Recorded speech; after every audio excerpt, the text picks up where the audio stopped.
Minister without portfolio Carl Samuda says information was received of conspiracy in the ministry. The police fraud squad was called in. News came on Friday that 2 teachers and a salary clerk employed to the ministry had been charged by fraud squad detectives. This followed a probe into the alleged payment of $23 million to the 2 teachers between June 2017 and August last year.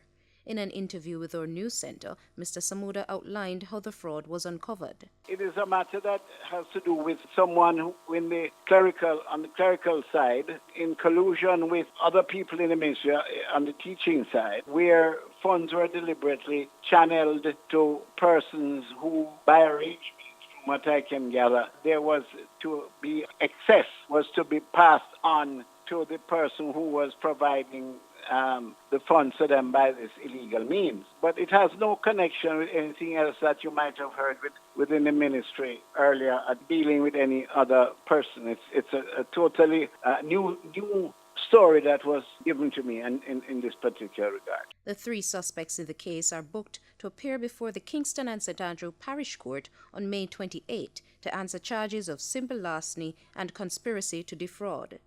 In the meantime, Mr. Samuda says measures are in place to detect fraud in the education ministry. We have a continuous mechanism within the ministry, our internal audit team continuously looks for any irregularities. Of course, a lot of these instances where these things come up is through information gathered within the ministry. Once we have any idea that anything of this nature is taking place, then we immediately investigate it and hand it over to the authorities. Since the sacking of Royal Reid on March 20, the Office of the Prime Minister has assumed temporary oversight of the Education Ministry, with Mr. Samuda given special responsibility for daily operations.